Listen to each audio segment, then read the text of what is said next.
السلام علیکم ویورز، میں ہوں سمینہ پاشا۔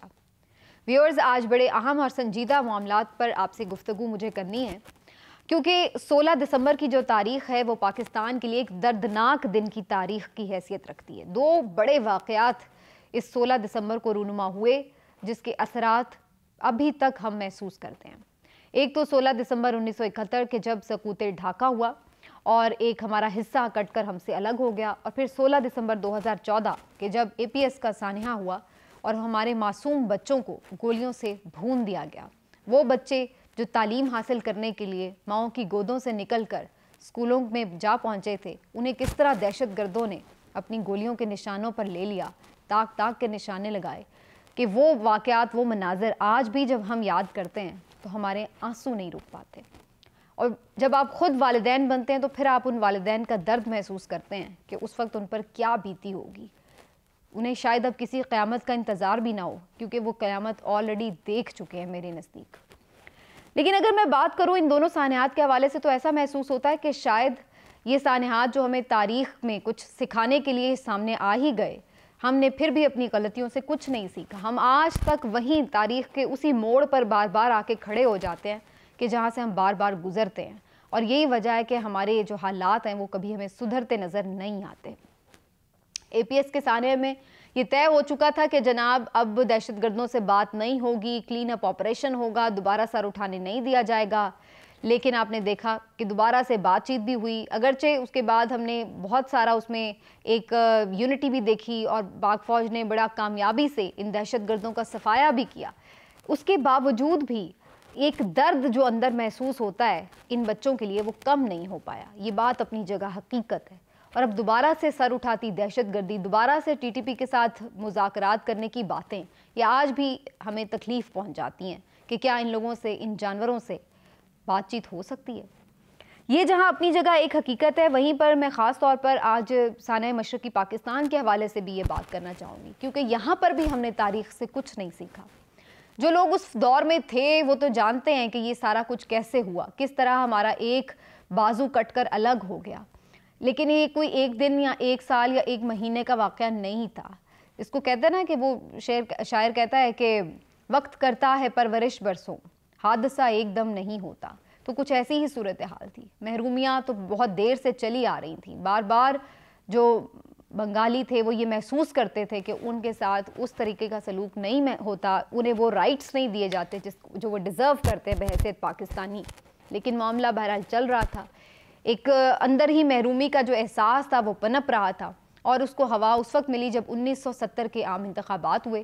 جس کے نتیجے میں وہاں پر یعنی مشرقی پاکستان میں شیخ مجیب الرحمان واضح اکثریت سے حاصل کرنے میں کامیاب بھی ہو گئے، اور یہاں پر بھی انہوں نے کچھ نشستیں حاصل کی، تو اس طرح وہ میجورٹی میں حکومت بنانے کی پوزیشن میں آ گئے۔ شیخ مجیب الرحمان جن کی عوامی لیگ تھی، اور ان کی جانب سے یہ واضح طور پر کہا گیا کہ جناب اگرچہ وہ ان کے بہت سارے جو بیانات ہیں ان کے اوپر آپ کر سکتے ہیں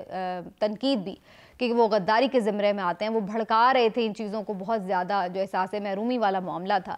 لیکن بہرحال وہ وہاں کے لوگوں کا انتخاب تھے، اور اگر وہ میجورٹی میں آ چکے تھے تو انہیں حکومت کرنے کا اختیار بھی ملنا چاہیے تھا۔ لیکن ادھر مشرقی پاکستان میں یہ صورتحال تھی، تو مغربی پاکستان میں ذوالفقار علی بھٹو زیادہ نشستیں جیتنے میں کامیاب تھے۔ اوورآل ظاہر ہے شیخ مجیب کی نشستیں زیادہ تھیں، اور بھٹو صاحب کو تو کچھ سرپرستی حاصل تھی اس وقت کے فوجی صدر فوجی آمر جنرل یحییٰ کی، اور وہ یہ چاہتے تھے کہ بھٹو صاحب ہی وزیر اعظم بنے ملک کے، اور اس کے بعد ایک متفقہ آئین بھی ترتیب پائے، اور اس کے بعد ان کو صدر مملکت بھی بنا دیا جائے۔ جنرل یحییٰ اپنے آپ کو صدر منتخب کروانا چاہتے تھے، اس لیے انہوں نے اپنا ہاتھ جو تھا وہ بھٹو صاحب کے اوپر رکھا ہوا تھا۔ اگرچہ بھٹو صاحب یہاں پر یہ حکومت بنانے کی پوزیشن میں تو نہیں تھے، لیکن اس کے باوجود بھی وہ کوشش میں تھے کہ کسی طرح کچھ ساز باز کی جائے اور یہاں پر حکومت جو ہے وہ اپنی بنا لی جائے۔ اسی سلسلے میں انہوں نے جو قومی اسمبلی کا اجلاس تھا اس کو بلانے میں تاخیر کی۔ اس وقت ڈھاکہ میں بھی قومی اسمبلی کی ایک عمارت تھی، اور یہاں اسلام آباد میں بھی تھی۔ کوشش یہ کی جاتی رہی کہ تاخیر کی جاتی رہے تاکہ جو حکومت سازی کا عمل ہے وہ مکمل نہ ہو سکے۔ شیخ مجیب الرحمان نے بھی اس حوالے سے بار بار دباؤ بڑھایا کہ قومی اسمبلی کا اجلاس بلایا جائے تاکہ باقاعدہ حکومت سازی کا عمل مکمل ہو سکے، لیکن جنرل یحییٰ کے آشرواد پر ایسا نہ ہو سکا، اور پھر ہم نے دیکھا کہ جو صورتحال ہے وہ خراب سے خراب تر ہوتی گئی۔ ڈھاکہ میں انہوں نے اپنا ایک اجلاس بلا لیا اور حکومت کا اعلان کر دیا، جسے یہاں پر ماننے سے انکار کر دیا گیا۔ جب یہاں پر یہ صورتحال ہوئی تو اس کے بعد وہاں پر احتجاج شروع ہو گیا، اور ہم نے دیکھا کہ وہ احتجاج آہستہ آہستہ مظاہرے پرتشدد کارروائیوں میں بھی بدلے، جس کے بعد ایسی صورتحال میں وہاں پر فوج کو اتارنے کا منصوبہ بنایا گیا کہ وہاں پر اس کو بزور قوت جو ہے ان چیزوں کو روکا جا سکے۔ جب وہاں پر ہنگاموں پر قابو پانے کے لیے فوج کو بھیجا گیا تو اس وقت 25 مارچ 1971 میں یہ سرچ لائٹ آپریشن کے نام سے مشہور ہوا۔ اگرچہ فوج نے بڑی حد تک کچھ ہی دنوں میں وہاں پر امن و امان کی صورتحال پر قابو پا لیا اور معاملات روٹین کی طرف آنا شروع ہو گئے تھے، لیکن اندر ہی اندر کہیں نہ کہیں چیزیں بے چینی موجود تھی، اور ایسی ہی صورتحال کا ہمیشہ دشمن فائدہ اٹھاتا ہے۔ بھارت بھی اسی طاق میں تھا۔ جو ہی ان کو یہ محسوس ہو رہا تھا کہ یہاں پر مشرقی پاکستان میں لوگ پہلے ہی کچھ اتنے زیادہ خوش نہیں ہیں اور وہاں پر یہ صورتحال بن رہی ہے کہ اندر بے چینی بڑھ گئی ہے، تو انہوں نے بھی یہ سوچا کہ یہی وہ وقت ہے مناسب کہ جہاں پر حملہ کیا جائے۔ انہوں نے نہ صرف وہاں پر گوریلا وار شروع کروانے میں مدد دی، بلکہ اس کے بعد آہستہ آہستہ جب حالات وہاں پر زیادہ خراب ہوتے گئے تو انہوں نے یہی کہا کہ جناب اب باقاعدہ اٹیک کر دیا جائے، اور پھر انہوں نے دسمبر میں باقاعدہ اٹیک کر دیا، اور اس کے بعد پھر جو ہسٹری ہے وہ سب آپ کے سامنے ہے۔ بڑی تعداد میں پہلے ہی سے جو بنگلہ دیشی تھے وہاں پر ہجرت کر رہے تھے، جس کو بنیاد بنا کر انہوں نے یہ اٹیک کیا۔ انہوں نے کہا کہ جناب کروڑوں جو افراد ہیں وہ وہاں پر بھارت میں آ رہے ہیں، جس کی وجہ سے ہمیں اس صورتحال کی تناظر میں وہاں پر جا کے سچویشن کو سنبھالنا ہے، اور اسی کو بنیاد بنا کر انہوں نے اٹیک کر دیا۔ اور بعد کی جو صورتحال ہے وہ ایک تاریخ ہے جو آپ سب جانتے ہیں۔ فائنلی افواج پاکستان کو وہاں پر سرنڈر بھی کرنا پڑا، اور اس کے بعد پھر بنگلہ دیش ایک علیحدہ ملک کی صورت میں الگ بھی ہو گیا۔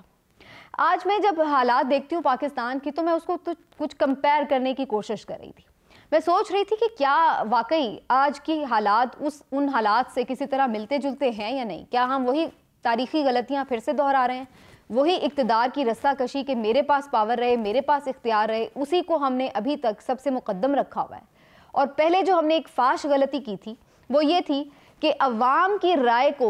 ترجیح نہیں دی، عوام کی رائے کو بزور طاقت دبانے کی کوشش کی، عوام کی رائے کو اہمیت نہیں دی، جس کے نتیجے میں ایک عوامی غم و غصہ ہمیں نظر آیا، عوام میں اشتعال آیا، عوام اس فوج کے پیچھے سے ہٹی، جس کی وجہ سے ہم نے دیکھا کہ 1971 میں فوج اس طرح سے نہ لڑ سکی جو 1965 میں لڑی تھی، اور یہی وجہ تھی کہ فوج کو سرنڈر کرنا پڑا، بھاری جانی مالی نقصان اٹھانا پڑا۔ کوئی بھی جنگ اس وقت تک نہیں جیتی جا سکتی جب تک کہ فوج کے پیچھے عوام کی سپورٹ حاصل نہ ہو۔ یہ ایک تاریخ کا بڑا زبردست سبق تھا جو ہمیں حاصل کر لینا چاہیے تھا، اور کیا بھی۔ اور اس کے ساتھ ساتھ ہمیں یہ بھی سمجھ لینا چاہیے تھا کہ عوام جس کو چاہیں اسی کو اقتدار سونپا جائے، لیکن کیا ہم نے یہ سبق سیکھا؟ میری نظر میں تو ہم نے یہ سبق نہیں سیکھا۔ کوئی اچھا ہے یا برا، اس بحث کو ایک طرف رکھتے ہیں، لیکن کیا واقعی ایسا آج ہم نہیں دیکھ رہے کہ عمران خان صاحب جو کہ عوام کے اس وقت مقبول ترین لیڈر ہیں، ان کو زبردستی دیوار سے لگانے کی کوشش کی جا رہی ہے؟ کیا ہم یہ نہیں دیکھ رہے کہ نہ صرف یہ کہ وہ ایک صوبے وہاں پر تو یہ صورتحال تھی نا کہ وہ صرف مشرقی جو پاکستان تھا، مجیب الرحمان شامی، شیخ مجیب الرحمان وہاں پر مقبول تھا، لیکن یہاں پر صورتحال یہ ہے کہ جو عمران خان صاحب ہیں وہ تو پورے پاکستان میں ان کی نمائندگی ہے، ان کی پارٹی پورے پاکستان میں ہے، اور وہ ہر جگہ پر ہی اپنی پریزنس رکھتے ہیں، لیکن آج بھی ہم وہی غلطی دہرا رہے ہیں، ان کو دیوار سے لگانے کی کوشش کی جا رہی ہے، جائز ناجائز طریقوں سے ان کو سیاست سے آؤٹ کرنے کی کوشش کی جا رہی ہے، صرف سیاست سے ہی نہیں، راستے سے ہٹانے کی بھی کوشش کی گئی ہے، ان کی پارٹی کو توڑنے کی کوشش کی جا رہی ہے، پی ٹی آئی کے اوپر بھی مختلف قسم کے ہتھ کنڈے آزمانے کی کوشش کی جا رہی ہے۔ سب سے بڑی جو پاکستان کی پارلیمانی جماعت ہے اس کو سسٹم سے ہی نکلنے پر مجبور کر دیا گیا، وہ سسٹم میں اس وقت موجود نہیں ہے، لیکن پھر بھی زبردستی یہ سسٹم چلانے کی کوشش کی جا رہی ہے۔ پھر سے ہمیں وہی غلطیاں دہرائی جا رہی ہیں، وہ ہمیں نظر آ رہا ہے کہ کس طرح سے عوام کی رائے کو پس پشت ڈال دیا ہے۔ عوام بار بار چاہے ضمنی انتخاب ہو، سرویز ہوں، مظاہرے ہوں، جلسے ہوں، ہر جگہ آ کر اپنا ورڈکٹ دے رہے ہیں کہ ہمیں یہ حکومت نہیں چاہیے، آپ صاف شفاف الیکشن کرائیں اور جس کو عوام منتخب کریں اسی کے ہاتھ میں اقتدار دیا جائے، لیکن ہم لوگ بضد ہیں کہ نہیں،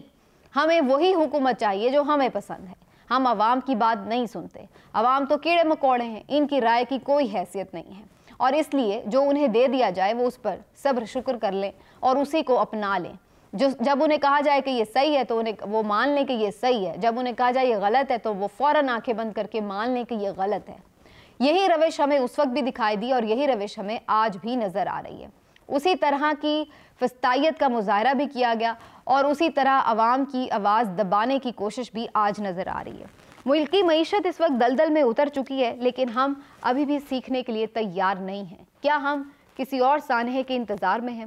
میرے منہ میں خاک، اللہ کرے کہ ایسا کچھ نہ ہو، لیکن ہمیں حالات اچھے دکھائی نہیں دے رہے ہیں۔ ضد اور انا کی بھینٹ چڑھے ہوئے ہیں ہمیں لوگ جو اپنے آس پاس بڑے نظر آ رہے ہیں، اور یہی وجہ ہے کہ وہ کسی منطقی حل کی طرف جاتے دکھائی نہیں دے رہے ہیں۔ اس کا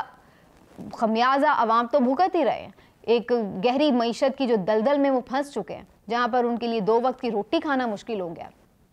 تو اس کے بعد کیا اس کی قیمت ملک بھی چکائے گا؟ یہ بھی سوچنا ہوگا۔ ادارے بھی چکائیں گے، یہ بھی سوچنا ہوگا، لیکن یہ سوچے گا کون؟ کیونکہ جو یہ سوچنے والے ہیں وہی تو یہ سب کرنے والے ہیں۔ تو پھر ایسی صورت میں ہوگا کیا؟ میں تو یہ سوچ رہی تھی کہ آج بنگلہ دیش بھی یہ سوچ رہا ہوگا کہ شاید اس وقت جو ہوا، بھلے وہ ایک تکلیف دہ امر تھا، لیکن اس کے بعد انہوں نے کافی کچھ سیکھا، بہتر کیا، اور آج آپ دیکھیے کہ جو بنگلہ دیش کی معیشت ہے وہ ہم سے کتنی بڑی معیشت بن چکی ہے۔ ان کے آپ زر مبادلہ کے ذخائر دیکھیں، ان کی اگرچہ آبادی ہم سے کم ہے، لیکن ان کے زر مبادلہ کے ذخائر اگر میں US ڈالر میں بات کروں تو 30 ارب کے قریب ہیں۔ اور اسی طرح سے اگر آپ پاکستان کی بات کریں تو ہمارے زر مبادلہ کے ذخائر 6.7 ارب ڈالر ہیں، وہ بھی کسی نے دے دلا کے ملکوں نے رکھوائے ہوئے ہیں بیچ میں۔ اگر میں ان کی کرنسی کی بات کروں تو اس وقت بنگلہ دیشی ٹکا پاکستان کے تقریباً 2.25 روپے کے برابر ہے، یعنی 2.25 روپے پاکستان کے تو بنگلہ دیش کا 1 ٹکا بنتا ہے۔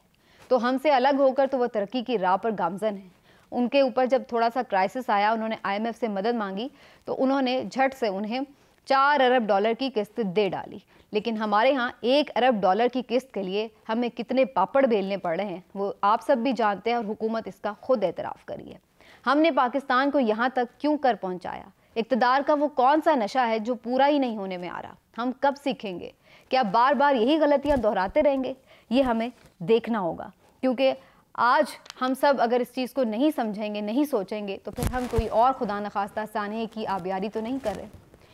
16 دسمبر کے حوالے سے یہی خاص پیغام تھا۔ عمران خان صاحب 17 دسمبر کو ایک اہم جلسہ کرنے جا رہے ہیں، جس میں وہ ایک اہم اعلان کرنے والے ہیں۔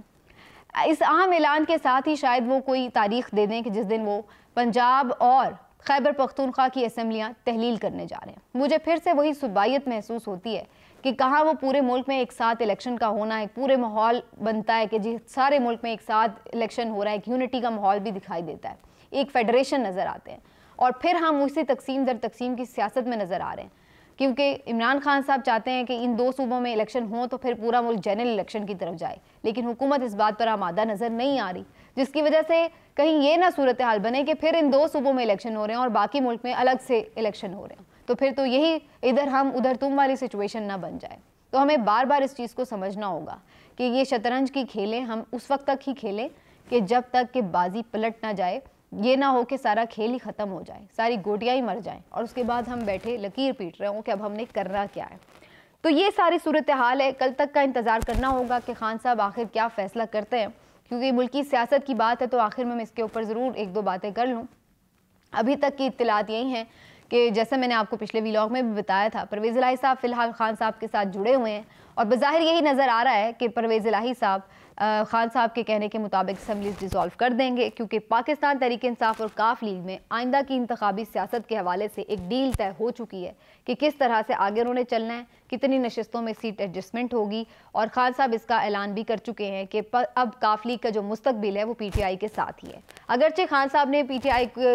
ایما پر کاف لیگ کو اس میں ضم کرنے کی بھی دعوت دی ہے، لیکن کاف لیگ اپنی ایک الگ شناخت اور تشخص کے ساتھ ہی میدان سیاست میں رہنا چاہتی ہے، لیکن اس کے ساتھ ساتھ وہ یہ ضرور کہہ رہی ہے کہ وہ انتخابی اتحاد PTI کے ساتھ ہی بنائیں گے۔ تو آئندہ آنے والے چند دن بہت ہی قیمتی ہیں، اور یہ فیصلہ کن دن ہے کہ کیا واقعی ہم تاریخ سے سیکھ رہے ہیں یا تاریخ کی غلطیاں بار بار دہرا رہے ہیں۔ آج کے ویلاگ سے اتنا ہی، پھر ملیں گے، اپنا خیال رکھیے، اللہ حافظ۔